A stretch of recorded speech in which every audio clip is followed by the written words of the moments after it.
सिंहासनागता नित्यं पद्माश्रितकरद्वया शुभदास्तु सदा देवी स्कंदमाता यशस्विनी.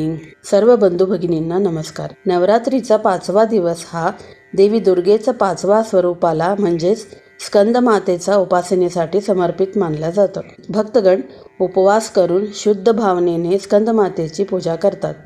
तिचा वरचा 2 हातात कळ्यांनी युक्त कमल आहे.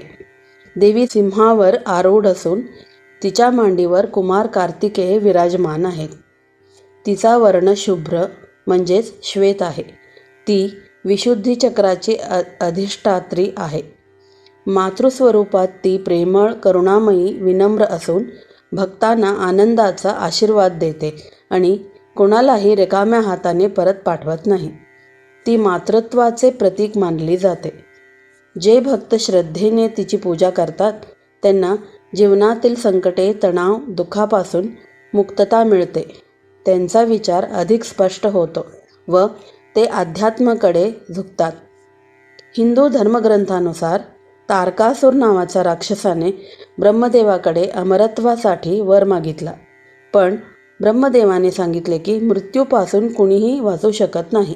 तेव्हा तारकासुराने चातुर्याने मागणी केली की फक्त शिवपार्वतीच्या पुत्राचा हातूनच त्याचा वध व्हावा, कारण त्याला वाटले की भगवान शिव विरक्त असून कधीही विवाह करणार नाही. ब्रह्मदेवाने वरदान दिले.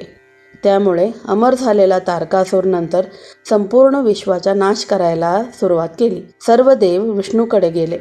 तेव्हा विष्णूंनी सांगितले की हिमालयाचा कन्या रूपात देवी सतीचा अवतार झाला असून ती शिवाशी विवाह करणार आहे. शिवपार्वतीच्या विवाहानंतर कार्तिकेयाचा जन्म झाला. त्याचा पराक्रमी स्वरूपामुळे ब्रह्मदेवाने त्याला देवसेनेचा सेनापती नेमले.